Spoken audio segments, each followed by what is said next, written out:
แมวแท้น้องก็เตรียมอาหารแล้วพี่น้องสบายดีเด้อสบายดีเด้อจ้าปาลุงสบายดีFCทุกท่านมื้อนี้ก็พบกับส่องน้องแท่นคือเก่าเนาะมื้อนี้ก็อ้ายเพิ่นก็ฮอดบ้านไปที่เรียบร้อยแล้วเนาะพี่น้องเนาะมี FC ก็ถามหลายคู่หลายคนถามพี่น้องว่าเอ้ยน้องก็โทรมาถามว่าไผเป็นหยังบางคนเขาก็บ่ฮู้เนาะ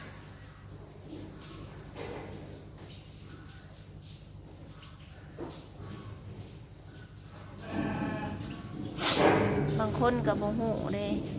บางคนก็ว่าบางคนก็บ่ฮู้เนาะบักภูขานะพี่น้องบักภูขานะโหดเหี้ยมแฮงโหดเหี้ยมเนี่ยได้เนาะแบบมันบ่ได้ตั้งใจตีมันตั้งใจขาเลยพี่น้องมันขาให้ตายเลยพี่น้องสิบ่ขาให้ตายเนี่ยได้เนาะอันสิว่าบ่ขาให้ตายจังใดเหตุงานนำกันแท้ๆพี่น้องเอ้ยคนลาวนำกันแท้ๆนี่แหละกินข้าวหม้อเดียวกันพี่น้องตีนะตี3 บอนคอแล้วก็อันนี้พี่น้องหัวพี่น้องแล้วก็แขนนี่ก็หักพี่น้องแขนนี่ก็หักสิบ่หักกันนะสงสัยเพิ่นสิเอาแขนลัดนะพี่น้องลัดอันไหวนะแต่ลัดกันไหวนะแต่ว่ามันลัดกันบ่ได้แต่ว่าเอื้อยนะเพิ่นว่าเมื่อนี้เอื้อยเพิ่นก็โทรมาบอกว่าเพิ่นว่าก็บอกว่าหลายทางหลายเรื่องพี่น้องบางภูขานะตอนนี้ก็ถือจับไปแล้วพี่น้องตอนนี้เหลือแต่เขาตัดสินพี่น้องนั่นแหละพี่น้องนี่แหละแมวแทนกับพังมี FC เพิ่นกระทำเข้ามาหลายคู่หลายคนเนาะ FC เพิ่นถามว่า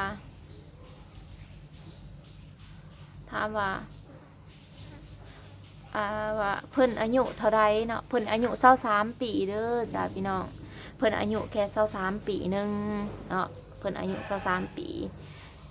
อันเพิ่นอายุแค่23 ปีเนาะ23 ปีเด้ออายุแค่23 ปีเนาะบางคนกับเขามาถามหลายคู่หลายคนเนาะว่าเกิดเรื่องแนวใดเล่าเรื่องให้ชัดเจนผู้ลังคนก็ว่าขากันน่ะเรื่องเหตุงานนี่แหละอันอ้ายผู้เสียในเพิ่นอยู่ก้อนแต่ปูนี่นะเพิ่นผู้ขาในเพิ่นอยู่น้ำหลังพี่น้องเพิ่นมาน้ำหลังเลยแบบบอกงานนะบอกงานเลยไปบอกกับเฒ่าแก่ว่าบักนี่นั้นเฮ็ดได้กับสิบ่ยอมว่าซะไปบอกกับเฒ่าแก่นะว่าสิบ่ยอมมันสิเฮ็ดจังได้กับมัน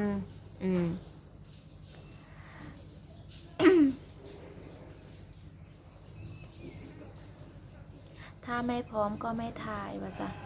ถ่ายแนวได้พี่น้องเนาะบางคนก็ว่าเว้าให้เฮาว่าถ้าไม่พร้อมก็ไม่ต้องถ่ายอย่างได้พี่น้องเนาะอ้ายเพิ่นผู้เสียก็เสียไปแล้วพี่น้องแต่ว่าตอนนี้เขาก็สิดำเนินอันเอาเรื่องเนาะบักนี้เบิ่งพี่น้องหน้าตามันนะโคตรกวนตีนเลยแหละพี่น้องเห็นบ่นี่หน้าตามันนะนี่แหละบักภูขาอายเฮานะพี่น้องบักภูขาพี่ชายเฮานะเห็นบ่หน้าตามันเป็นยังไงเห็นนี่เลยพี่น้องตีนะตั้งแต่8 โมงพี่น้องตีนะจน8 โมงเอิ้นให้คนไปซอยบ่มีผู้ใดได้ยินพี่น้องแบบอันเลือกอารมณ์นะพี่น้องเบิ่งเอาเด้อพี่น้องนี่แหละหน้าตาบักภูขาอันนี้คือเมียมันพี่น้องเห็นบ่พี่น้องเอ้ยนี่แหละหน้าตาบักภูขาอายเฮานะพี่น้องกาขาแน่พี่น้องแล้วก็ไปพิสูจน์ศพก็ได้สิได้เอาศพกลับบ้านนะพิสูจน์ศพนั่นทางในนะมุ่นเบิดเด้พี่น้องทางในนะมุ่นเบิดทางในนะข้างในนะมุ่นเบิดแล้วเพราะว่าท ในน่ะสีโค้งอีหยังเลือดตกโค้งพร้อมสงสัยเตนำแหละพี่น้องบ่ได้ตีอย่างเดียวแต่ว่าได้ยินแต่ว่าตอนนั้นให้ปากคำตำรวจนะว่า3 บาทตีนะตีข้อแล้วก็ตีหัวแล้วก็ตีแขนหักแขนนี่แม่ของแทนว่าสิลาดไว้แม่นบ่ล่ะพี่น้องนั่นแหละพี่น้องข่าวนี่ก็เพิ่นก็เอื้อยเพิ่นโทรมาบอกว่าให้ซอยเพิ่นว่าให้ซอยลงแม่น้องแทนก็จะสิซอยลงได้กับแม่น้องแทนก็ถ่ายลง YouTube แต่ว่าให้เป็นธรรมเนาะให้เป็นธรรมกับอันนี้กับนี่แหละพี่น้องเอ้ยก็สิประมาณนี้แม่น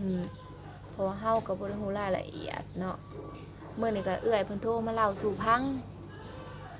กับพิสูจน์ศพก็ว่าสิเอาเมื่อใดนะพิสูจน์ศพนะทั้งในนั่นเลือดตกโค้งอีหยังหลายสิ่งหลายอย่างแล้วก็หัวใจนะก็เลือดอาบเพราะว่าพิสูจน์ศพก็สิเอาเมื่อใดนะบ่แล้วเลยตะกี้คิดว่าตีอย่างเดียวพอในคอนี่ก็ซ้ำเบิดต้นโตนี่ก็ซ้ำเบิดเลยเอื้อยเพิ่นเลยพิสูจน์ศพเบิ่งพี่น้องเอ้ยพิสูจน์ศพเบิ่งแล้วบ่ได้มันบ่ได้ว่าแต่อันนี้พี่น้องสุดท้ายนั้นถามเอื้อยว่ามันบ่ได้ตั้งใจเลยมันตั้งใจขาจริงๆเลยแหละพี่น้องเอ้ยแม่แท้เนี่ยเหลือใจบักนี่ก็รอแต่ศาลตัดสินใจรอแต่ศาลตัดสินเนาะพี่น้องบักนี่นะโทรหาพ่อหาแม่มันโทรหาพ่อหาแม่มันก็พ่อแม่มันก็ว่าข่อยก็ถูกข่อยก็ยากถูกยากให้ลูกตัวเองไปขาลูกหมู่เฮ็ดจังได๋เนาะพี่น้องเฮ็ดงานนำกันบ่อนตีน่ะก็บ่อนตีน่ะอยู่บ้านไม้พี่น้องบ้านไม้2 ชั้นนะอยู่ข้างล่างอยู่หันนั่นพองแทนว่ามีแต่เล็กอยู่หันนะมีแต่เล็กกับไม้อยู่หันนะเล็กก็เล็กบ่ได้ใหญ่ดอกพี่น้องเล็กก็ประมาณ3 ด้ามผ้านี่แหละนี่พี่น้องแต่ว่ามันเป็นเล็กป้องว่าซะเป็นเล็กป้องสิประมาณ3 ด้ามผ้าเนี่ยแต่เป็นเล็กป้องประมาณ3นี่แหละเอื้อยเพิ่นว่านี่แหละประมาณ3นี่แหละแต่มันเป็นเล็กป้องตีนะเพราะว่าเฒ่าแก่ก็บ่อยากยอมรับเพราะบ่อยากยอมเสียปานนั้นอยากเอามันออกมาเฮ็ดงานเฉยพี่น้องเอื้อยเพิ่นว่าบ่ได้เอื้อยเพิ่นว่าบางทีน้องข่อยเป็นหยังมาภาษีรับผิดชอบก็แม่นบ่ล่ะพี่น้องขากันจนตายพี่น้องเอ้ยเรื่องหยังหนึ่งมากกับเรื่องบักนี่นั่นบักที่ขาอ้ายนี่นั่นมันด่าพ่อด่าแม่นั่นแหละด่าพ่อด่าแม่ว่าอ่านและอ้ายนี่เพิ่นว่าบ่ให้ด่าคันด่าก็ด่าแต่เฮาเองก็แม่นบ่ล่ะพี่น้องสิไปด่าหยังพ่อแม่ตัวเองก็ใหญ่พอตายแล้วพี่น้องความใหญ่นั่นใหญ่อริยรอน้องอ้ายเป็นคนน้อยคือพ่อน้องแทนนี่แหละน้อยคือแบบนี้แต่ว่าสูงกว่าพ่อน้องแทนนั่นแหละพี่น้องสูงกว่าพ่อน้องแทนอีกความใหญ่ความอ้ายเพิ่นนะจอยคือพ่อน้องแทนนี่แหละแต่สูงกว่าพ่อน้องแทนแต่ว่าบักนะมันโตใหญ่พี่น้องนั่นแหละเดี๋ยวเอื้อยเพิ่นสิส่งคลิปมาให้เฮาพี่น้องจากมื้อใดให้เพิ่นว่างก่อนเพิ่นให้เพิ่นว่างก่อนเพิ่นมีทุกอย่างเพิ่นว่าเดี๋ยวแม่งแทนสิลงให้เบิ่งโอ้ลูกชายเอาผลไม้มาให้ลุงเอาให้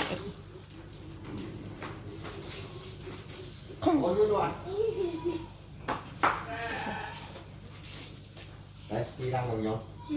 đi lăng lắm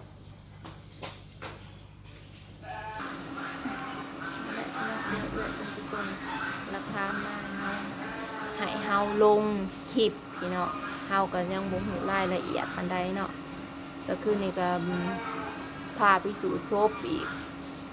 เขาจนได้ให้เอาเมื่อจังได้เอาเมื่อจนได้เอากลับบ้านกลับประเทศลาวนะพี่เนาะกลับประเทศลาวเอาเมื่อกับวันพฤหัสสิได้เอาลงเนาะเอ้ยวันพฤหัสจังสิได้เอาลงดังแทนกับแต่ตะพังข่าวนี่เลยพี่น้องเลยบอกผูกขากับมันบ่ได้เหตุว่าตีอันนั้นเลยมันตั้งใจขาไปเลยให้ตายไปเลยมันเหตุเมื่อยพี่น้องเอ้ยแม่นบ่ล่ะขั้นตายเป็นตายโซ่ตายไข่ตายนี่มันยังเพราะว่าอันนี้ตายแบบบ่ได้ล่าบอกใครเลยเนาะบ อมันก็ตั้งใจขาตั้งใจนะเมียก็หูได้เมียก็เห็นแต่เมียก็บ่ได้บอกเอื้อยบ่ได้บอกน้องแท้จริงนะกับเอื้อยเพิ่นน่ะสนิทสนมเป็นหมู่กันสิว่าได้สัพี่น้องเมียน่ะก็ไปเอามากก็สิหูเห็นเป็นใจน้ำกันเห็นแต่บ่บอกไผจนล้านอันผู้เฮ็ดงานนำกันนะแล่นมาบอกตีแต่8 โมงจน9 โมงจนได้อันนั้นพี่น้องคนเฮามันก็ตายแล้วแม่นบ่ตายแต่ตอนตีแล้วพี่น้องเอ้ยตายแต่ตอนตีแล้วโอ้ยจะแม่นสาดมาป้าก็หายจนอะไรก็รอลูกชายเดียวเนาะเหลือผู้เดียวบาดยิง1ชาย1กะเฮากะถาพี่ขาดประกันได้กะแมงแทนกะกราบขอโทษขออภัยหลายๆเด้อ FC ทุกท่านที่เขามาติดตามส่องน้องแทนกะว่าแม่น้องแทนกะจักแม่น้องแทนกะจะเสียได้เนาะกะแม่น้องแทนกะถ่ายแบบนี้แหละเรื่อยๆไปแน่นี่แหละใส่ปรับปรุงนะได้แหละพี่น้อง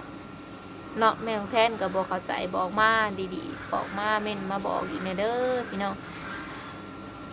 ปรับปรุงแบบใดเนาะแม่น้องแทนกะจักสิว่านะได้แหละ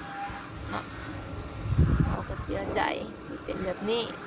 นั่นแหละเพราะว่ายังลายพี่น้องคลิปหน้าเจอกันใหม่เด้อต่อไปกับบุหัวสิเจอเรื่องอีกยังอีกเนาะสิเจอคลิปยังอีกพี่น้องเดี๋ยวแมวแทนก็สิคอยลงให้ไปเรื่อยๆติดตามไปเรื่อยๆเนาะลงให้เบิ่งไปเรื่อยๆเนาะขากันตายเนาะพี่น้องคลิปนั่นแหละพี่น้องได้น้อง